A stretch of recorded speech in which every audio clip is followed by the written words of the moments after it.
The first thing you want to do in a foot reflexology session is introduce yourself to the feet. And that means putting your hands on the feet and noticing what are the colors of the feet, what's the size of the feet, are there any special things that you need to notice? For example, does the person have bunions or does the person have calluses? Bunions and calluses are all spiritual events in a person's life that have revealed themselves in the feet. And once you and you also need to find out what the temperature of the feet is. Are they cold? Are they hot? Are they stiff? Are the bones very tight? Are the bones loose? And then after you have introduced yourself to the feet, you want to take one foot and begin the warm-ups. And the warm-ups in a 1-hour session will run about 5 minutes. First thing you want to do in a foot reflexology session is introduce yourself to the feet. And that's just a process of finding out how your hands fit with the feet, whether the feet are stiff, whether they're hot, whether they're cold, whether they have calluses and bunions, whether you have hammer toes, whether the feet are flat, whether the arches are too high. All of these things that I have just described to you are events in a person's life which are reflecting themselves in the feet, which makes them a spiritual event. And so after you spend a few minutes introducing yourself to the feet, you want to take one foot and warm that foot up. So you're going to warm each foot up about 5 minutes in a 1-hour session. So if you're in a half-hour session, you might spend 3 or 4 minutes warming up the foot. And one of the really nice things that you can do to warm up the feet is to start by moving the different bones around. You can work on the metatarsal bones, you can work on the toes. Working the toes is very good because when you work the toes, you are not only bringing attention and focus to the toes, but you're also bringing attention and focus to the different body parts that are reflected in those toes, so that you're working the neck, you're working the eyes, you're working the hearing, you're working the sinuses, you're working the brain, and as you work the top of the great toe, you're working the face. And these things are all important because you need to let the foot know that it's going to receive a session and that it's going to enjoy what's happening to it in the next hour. And after you have done the toes and rotated the toes, then you may go down to the metatarsal area. You may go down to the ball of the foot and work the ball of the foot in rotations as well. Spreading open the metatarsal part of the foot in what we call a metatarsal fan. You're fanning out that part of the foot. You're opening that foot. And when you open that foot, you are allowing blood to go there. You're allowing lymph to start working in that area, which is a cleansing process. You're also allowing the bones to take a breather. You're allowing that foot to say, ah. And it's a really, really nice feeling. When a person is in a foot reflexology session and you begin working that foot, that person begins to go into a relaxation mode. And it's very interesting in reflexology because in massage, it may take several sessions before a person can go into a relaxation mode. But in a reflexology session, quite often it happens immediately. And of course, as the body begins to relax, and as the bones begin to relax, and the joints begin to relax, and the muscles and the tendons of the foot begin to relax, then your circulation improves, and your blood pressure goes down. And it's also nice to take that opportunity at this time to rotate the entire foot on the ankle. one of the most important things that I think that I do in a reflexology session is rotate the ankle. When you rotate the ankle, you are going right to the heart of the spiritual center of your foot, which takes you forward in life. Because everything that happens in our lives happens in our feet. And this is reflected in the ankles. Ankles are very, very important. They're very spiritual. Ankles reflect themselves when the body needs a timeout. Quite often, a person will have a broken or sprained ankle, or a broken or sprained foot, and not even know how it happened or why. Just suddenly the person was taking a step and here was a broken bone or here was a sprained bone. This is your foot telling you and telling the world that you need a timeout. I'm reminded several years ago of a very famous person, Hillary Clinton, needing a timeout. And one of the things that happened to her was that she broke her elbow. She broke her shoulder, which was also a way of getting a timeout. And a lesser known but very famous woman, Sotomayor, was running for Supreme Court Justice. And you could tell as you watched her on television that she wanted to be the Supreme Court Justice, but she didn't want to go around and meet all those senators and congressmen, and she was dreading it, and she didn't like doing it at all. And it was going to take a whole week. And you could see by about the second day, things were really getting to be much for her. Sure enough, by the third day, she had her foot in a foot cast. The foot had said to her and to the world, Sonia Sotomayor, you're pushing things a little bit much here. So that's why we move the ankles around. We want to give them some special attention, special nurturing. We also want to know, are they stiff? Are they extra loose? Is either one of your ankles stuck in some way? Because you can find out a lot about a person's ankles through time if you will do ankle rotations before each reflexology session. Because through time, you will notice the ankles becoming softer and smoother, more open. And also, as you work these feet, as you warm up your feet, you also are offering a cleansing, a small cleansing, because any of the work that you do on these feet is moving the lymph around.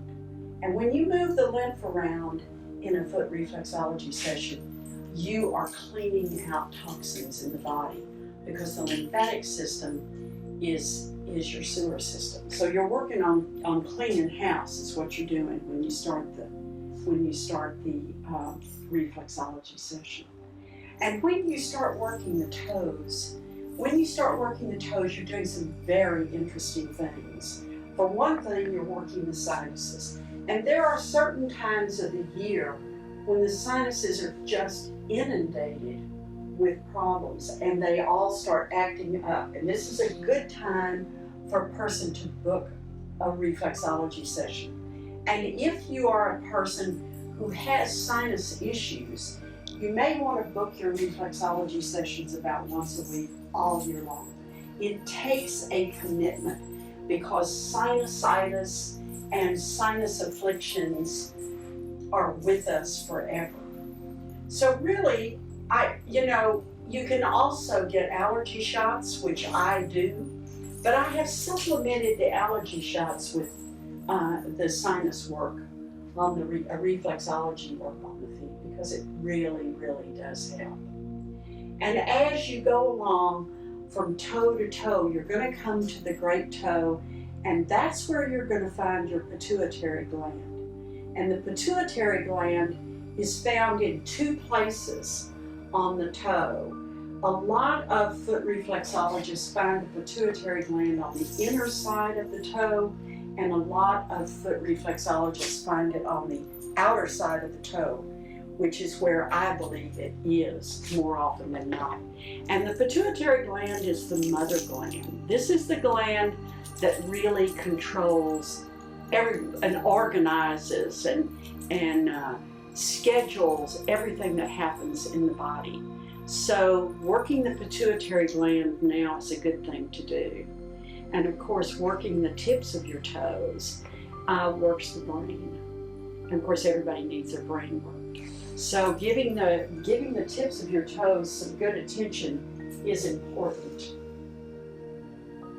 And as you work along, you're going to go and do the tips of your toes on all of the toes. And this is where you're going to look at the toes and you're going to notice, are these toes straight? Are these toes comfortable? Are they stiff? Does it look like any of the toes have been broken? Or do we have hammer toes? Do we have calluses? Do we have corns? Do we have any of these things on the toes?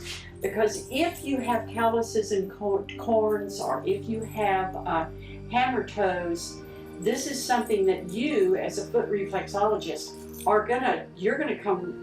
you're right there with it. You're working on these things with your hands. I always recommend that if a person has corns or calluses, that they go to the podiatrist to get them taken care of. And of course, nobody wants to go to the podiatrist. But experience has taught me that if you start trying to deal with corns and calluses on your own, you can end up with higher medical bills and worse problems than if you went ahead and went to the podiatrist right at the very beginning. So when you work the glands and you work the fatty part of the great toe, you are going to work the pituitary gland. And it's a very, very interesting thing about the pituitary gland.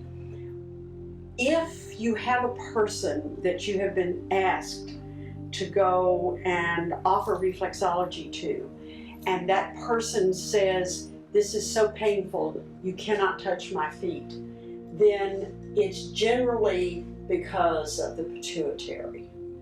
And when a person is really sick, the pituitary does become agitated. It does have to work overtime, and so it becomes painful to the touch.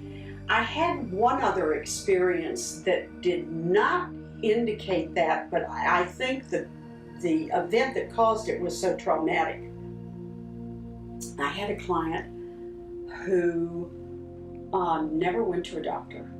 She didn't have anything wrong with her. She was one of these people who's just fine the way she was, thank you. But she did come and get reflexology sessions. And she fell off of the ladder. And of course, ladder accidents are extremely difficult. So she ended up breaking the leg on one side and the arm on the other side. So she was in a mess. And she ended up in a hospital having everything set. And don't ask me why. I don't know what happened. I was not there. But whatever happened, she ended up 3 days later in Albany Med getting everything redone. Now this was a woman, I don't think she had insurance even. She didn't speak hospital. She had no physician. She hadn't been inside the doors of a hospital in probably decades. She was so far out of her element. And she finally got home, and she had to have a caregiver in to bathe and to cook for her because, you know, one hand worked and one foot worked and they weren't on the same side. It was really, really difficult. So I went to her house to offer her reflexology. I could barely touch her feet. And it could have been from the drugs. It could have been from the trauma of the fall. It could have been from the trauma of being in the hospital for a person who had real issues with being in a hospital. Whatever the reasons were, her feet were just almost untouchable. So when that happens, you go to the hands. the hands work out better if you can't touch the feet. It will also happen, your feet will be very difficult to touch if a person is having some kind of mental or emotional issues. Then you'll have a hard time touching their feet. But other than that, people are generally pretty willing to have their feet worked. And they not only are willing to have it done, they enjoy having it done. Now, one of the other things that you can do is you can go to the top of the toe below the nail. And that's where the mouth is and where the face is. The face is located on the top of the toe below the nail. And you can also, after you have worked the face, and that includes the mouth, the cheeks, that whole area. When you are through working the mouth and the face, you can go back to the toes and pinch the tissue at the base of each toe, so that you are pinching each toe right between the toes. There's an awful lot there. We have a class, I offer a class which I call a points class, which identifies literally hundreds of points that are in the feet which are healing. If you don't know what they are, one of the ways to recognize the points in a person's foot is just wherever there is an indentation. That's where there is something there that is a nerve ending for you. Now, so we have done the fatty parts of the toes, which is the sinuses. We've done the tops of the toes, which are the brain. We've gone down here and pinched where the toes come together. That's your lymphatic system, and the lymphatic system is located in other parts of the foot as well, but that's one part where it is located. And then we are also going to start working the toes down where they meet the feet, because when you get to the base of the toes, that's where the neck begins. And there are a lot of people who have neck issues. And of course the neck is the part of the body that holds stress. The neck and the hands hold stress more than any other body part. So that's what we're doing now, is working the necks. And also you're working the ears and you're working the eyes. The ears and eyes are found at the base of the toes where the foot meets the toe. And it's a ridge. We call it a healing ridge. And that's where you're working the eyes and the ears.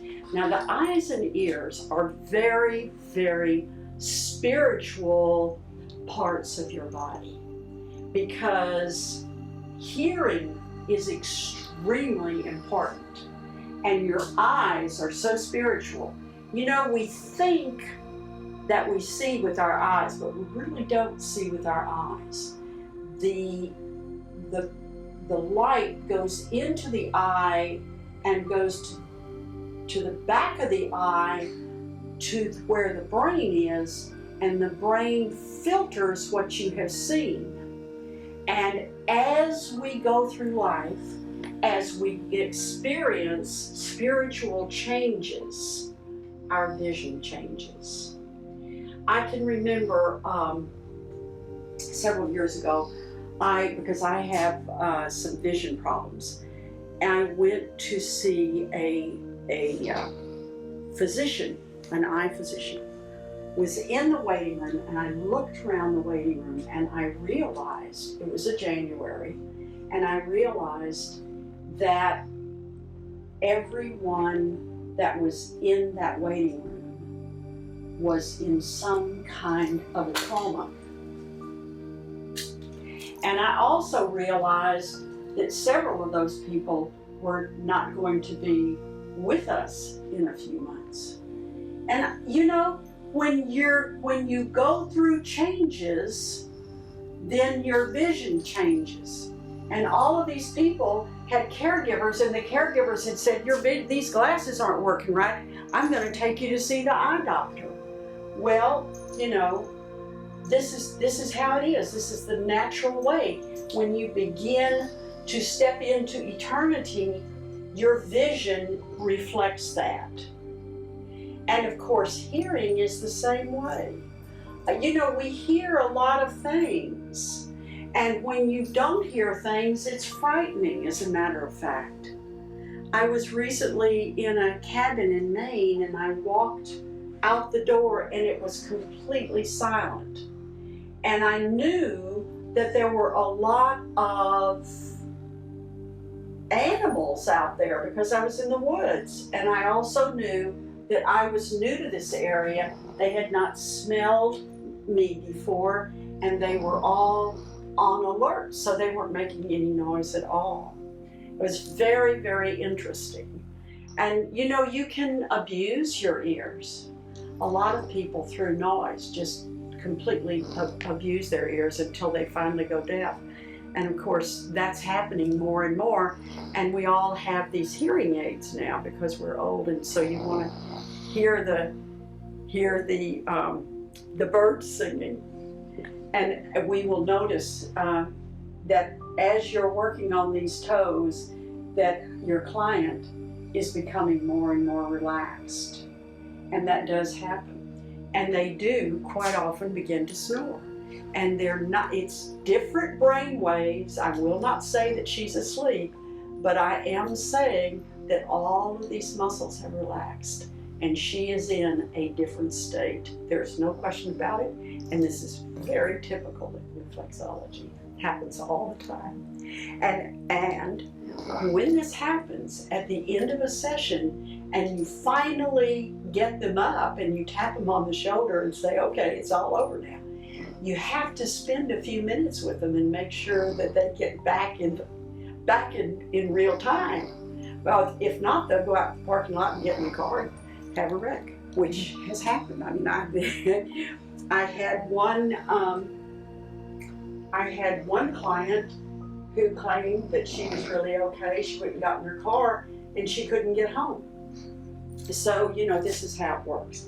So now the next thing we do is we are going to now work the what we call the metatarsal part of the foot, which is from the foot ridge down to the solar plexus.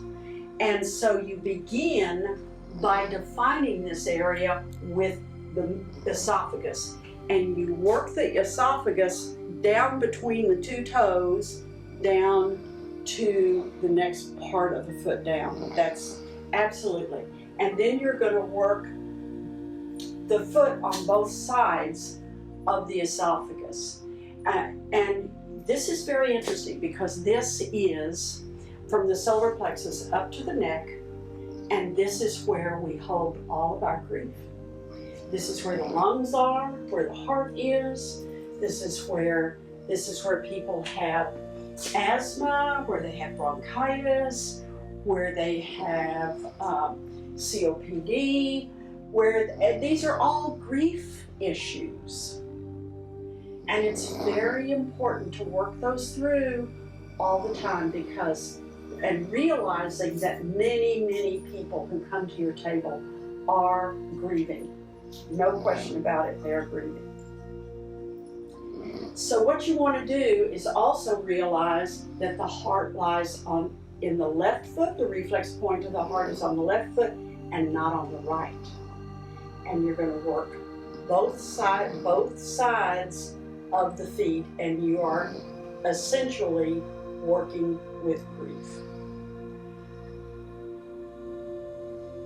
And if you have any issues, sometimes if people are still, if they're not asleep yet, they may tear up. They may remember things that cause them grief and cause them negative feelings. And if they feel comfortable, they will tear up. Now, I've gone through the many years, there have been several different ways that we deal with this. When I first started, if somebody teared up, first of all, you have to remember that when a person tears up, they're only doing it if they feel comfortable. If they don't feel comfortable, they're not going to shed any tears at all. Second of all, we started off with everything came to a halt, and you went and got tissue, and you hugged the person, and we don't do that anymore. Now, if somebody is tearing, you give them tissues and you just keep going. It is so normal. We have normalized tearing. And now, after we have done this, we're going to go down to the solar plexus. We're going to work the part of the foot from the solar plexus down to the waistline. And this is what we call the organic part of the foot. The organic part of the foot on the left foot includes the stomach, it includes the pancreas, it includes the spleen, it includes several different organs. And on the right foot, we have the liver and the gallbladder and part of the pancreas. And the liver is huge on the right foot. And the gallbladder is those are big. So if you come to the gallbladder point, then you rotate that gallbladder point with your thumb. Okay, so we're going to start on the organic part of the foot. And the organic part of the foot is the reflexes to the part of the body where the organs are. So most of the right foot is the liver, and then there's the gallbladder, which is a point, which is worse. And then the left foot has got the stomach and the spleen. And of course the spleen is on the left foot. It's a very, very important organ in the body that nobody ever knows anything about. And it's at least as important as all of the other organs that we talk about. So working the spleen is extremely important. And working the pancreas is extremely important because now with diabetes, everybody practically has diabetes. And that's where the pancreas is. So it's really important when you work the organic part of the foot. And when people get their feet worked regularly and they have diabetes, it does affect their numbers. There's no question about it. And the gallbladder, when the gallbladder has been removed, the foot you feel like your thumb is going down into the china or something because your thumb just goes right into the foot because the gallbladder is not there. And most people have their spleens. You don't have to worry about that. Sometimes people used to have their spleens removed, but I haven't heard of anybody having a spleen removed in decades. Used to, as part of cancer treatment, people would get the spleens removed because the spleens produce the blood, and they would find that there would be a lot of cancer cells in the spleens themselves. You can live without the spleen, but it's easier on you if you have the spleen because that's where your red blood cells come from. And of course, then the heart is worked there and the stomach is there. You know, with a lot of people now getting bariatric surgery, that it's very important to work the stomach because the stomach is being radically changed surgically because people are so overweight and they are trying to bring themselves back to something approaching normalcy so that they can walk properly so that they won't have to have knee surgery, so that they won't have their diabetes anymore. So the bariatric surgery is becoming more and more common. I can remember one person getting bariatric surgery, and now at this moment I know 3 people that have got it scheduled this month, 3 people that I know, and I know another person who's in line waiting to have the surgery. It's getting to be a big business. So getting reflexology regularly and working the stomach, working the spleen, working your liver, working the pancreas, it's good for you. And then of course, once we have done all of the organic parts of the foot, then we go to the waistline and we start working from the waistline down to the bottom of the body, down to the base of the spine. And of course we do that when we go back and forth with across the large and small intestines. And of course, with the intestinal tract on the feet, you're working the different points. You've got some different points. You find the appendix, you find the hepatic flexure, you find a splenic flexure, you find the rectum, and you find all of these parts. Now, this is an important part of the body.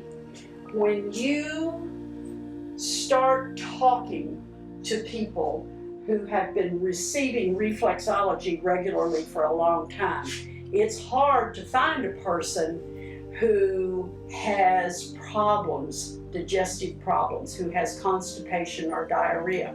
And that's because regular reflexology sessions really promote normalization of your intestinal tract. And of course, what's normal and what's not? Well, what's normal is what feels normal to you. But what is not normal is having a lot of diarrhea and having constipation and having things that are very painful. So that is one thing that foot reflexology is very, very helpful for. And there are some children who, when it's time to potty train them, they just decide, well, they're not gonna go in the toilet. That's not going to happen. If you offer reflexology to those children regularly, they will go in the potty because they don't have any choice, they have to go. So, they don't have this obstipation anymore. But we do work these sessions back and forth. And I don't even ask my clients if they have problems with constipation or diarrhea. I know that 50% of them are going to have. That's just a given. And I don't ask them. I know I'm going to find out because several months down the path, they're going to say to me very quietly, I don't have that problem anymore. Well, I know you don't have that problem anymore, but I was waiting for you to tell me you don't have that problem anymore. It's a wonderful thing to happen, to be able to not worry about your lower and upper gastrointestinal system because it's working properly. And all with a reflexologist. It's amazing to me. It's kind of like a miracle, actually, I think. And that's a really good thing to have. Now you're down there, you're with the reflexes, you've got the rectum, you've got the appendix, you've got all these different points. You also have the bladder. Now the bladder is a very, very interesting part of the urinary system because it's very spiritual and at the same time very emotional. So that you have the bladder, then you have the urethra, which goes up to the kidney, and then you have the kidneys. And if a woman and a man, if a person has issues of intimacy, if things are moving in too close, too fast, if situations are being dealt with that are not, that he or she is not comfortable with, they're going to come down with bladder infections. They're going to come down with kidney infections. And When you have these issues, you must go to a physician. You need to get the medication because bladder infections can only get worse. They don't get better on their own. So you definitely need to go to a doctor, go somewhere and get medication for bladder infections. But you also have other problems with bladders. Women have muscles at the base of their at their pelvic floor that have weakened because of having children and because of other problems that they have in life. So when you work on them with reflexology, you help them support other things that are happening in their lives. This is true also of people who have issues in other things. For example, if a person comes down with cancer, when I first was giving a reflexology, my training was that we didn't touch anybody with cancer at all. That is not the case anymore. I went and trained at Memorial Sloan Kettering. If you have cancer, reflexology is wonderful. I need to take a break. I'm sorry. Sometimes your clients will come to you and they will have a serious disease. They will have cancer. They will have Parkinson's. They will have MS. They will have a serious disease. Other times they will come to you and then as time passes, they will realize that they have one of these diseases. Now, when I first started offering reflexology, the training was that we did not, if a person had cancer, we did not offer them any treatment anymore. That is no longer the case. The first time I ever learned, when it really hit home for me, and this was a time now when reflexologists did not offer any kind of therapy to a person with cancer. I had a client who had cancer and she said, I get my chemotherapy on Tuesday and I want you to give me a reflexology session every Wednesday or every Thursday because it is so terrible getting that chemotherapy. Well, nowadays the chemotherapy is totally different and it's not that difficult. But at that time I started giving her sessions and I wouldn't tell anybody because I was afraid I was going to end up in the slam. And that her doctor finally said that she told him, and he said, oh no, this is good because it runs the chemicals through the body much faster and you get a better treatment. And you know, she got well. And this was a time when people didn't get well from cancer. People died. So this was a wonderful thing to learn. So nowadays, if a person has cancer, if they're receiving chemotherapy, you give them reflexology, and if they're down at Memorial Sloan Kettering, all they have to do is ask, and a reflexologist will come and offer them the reflexology. So this is an important thing to know. And now we're going to go back to the bladders. You've got the bladder, you've got the urethra. And I've given you my warning about always going to the urologist if you have any problems. But then you get to the kidneys. You know, the kidneys are fascinating and they filter toxins and they are wonderful at what they do. And perching on top of each kidney is an adrenal gland. And the adrenal glands, people haven't paid that much attention to them, but we are coming to realize that the adrenal glands are very, very important. If your adrenal glands are fatigued and whose are not at this point in time, it's really hard to lose weight because your adrenal glands don't have the energy to fight the fat anymore. And so you need to get these adrenal glands worked in reflexology to give them a little bit of relaxation so they can do their job a little bit better. So it's an important thing. And then of course, after we've done the bladder and the urethra and the kidneys and the adrenal glands, we're going to go over to the spine. Now, there are several ways to work the spine, and one way to work the spine is to go up and down the spine with the fingers. And the spine is along the inside of the foot, and it's along the inside of both feet. And the other way is the Ayurvedic way with the heel of your palm. And I think that really gets in deeper, and it really does the job better. But it is how you work with it better, and always work the spine.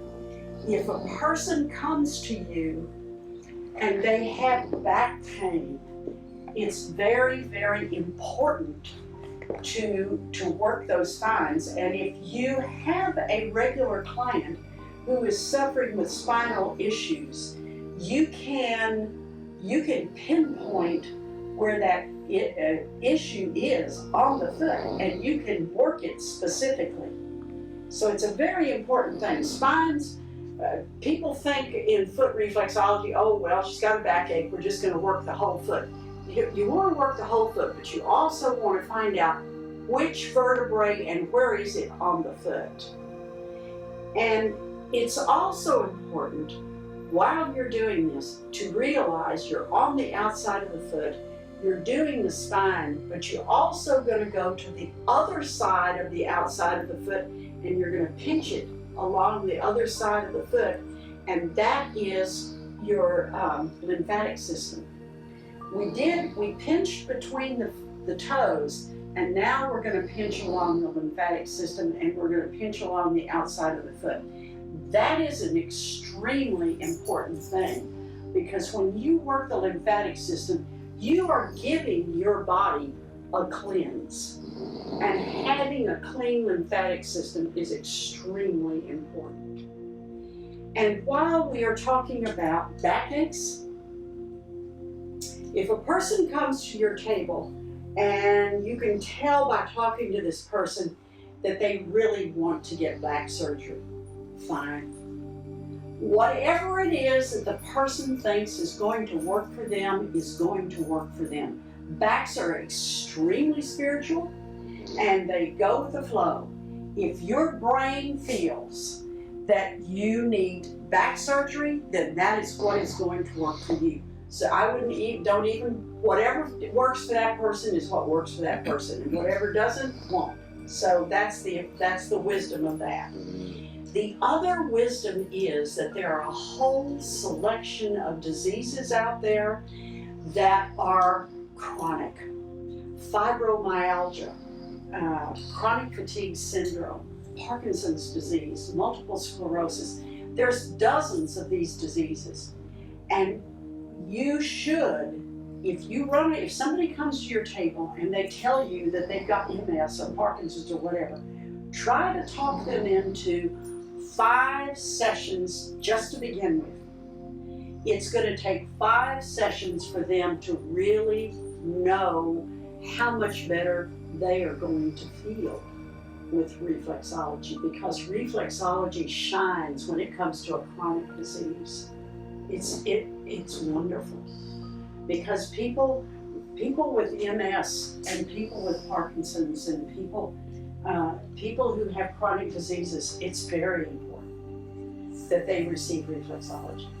When my students go through the training class and they do their clinicals, I try to get them to work on 5, they have to do 100 sets of feet, and I try to get them to do 5 people that have a chronic illness, and to have each one of those 5 people come to them 5 times, because the 5 sessions and they see that it is better for them.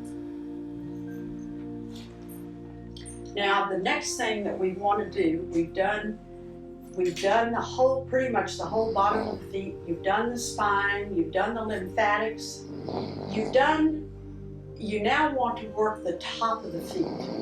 So one of the things you can do when you work the top of the feet is go down the breast area, and this is between the bones and the toes. So you're going down between those bones and working that whole breast area.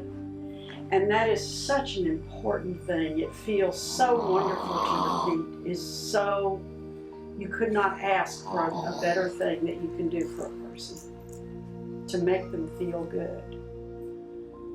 And you know, there are a lot of people who are in pain, people who have arthritis, people who have bursitis, people who have painful issues in their body, and they are chronic and they're not necessarily going to improve immediately. But regular reflexology can often make the quality of life definitely an improvement for them. So now I think it's time for to go to the warm down, in which you spend several minutes on each foot, warming down the foot and saying goodbye to the foot and allowing the foot to realize that it has been given a treat, that it's been appreciated. You know, the feet are often not appreciated. I feel that sometimes when our feet have, for example, very high arches or very low arches, people are not comfortable with them, and they've given up trying to deal with it. And so here is this foot that is stressed no matter what, and with a reflexology session, life is better. I also feel that with reflexology you have an opportunity to relax in a way that you cannot any other way.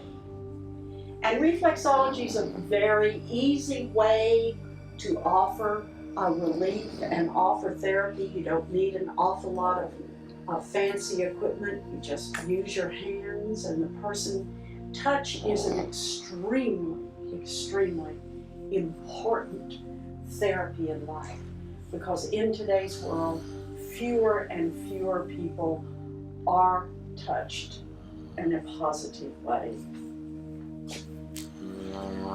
When your client receives reflexology, if your client is also going to a chiropractor or an acupuncturist or a hypnotherapist or anything like that, if they'll book their sessions within 24 to 48 hours of yours, then you will be able to offer them an opportunity to experience synchronicity, because your session and that session so close together will equal 3 sessions. And thank you very, very much.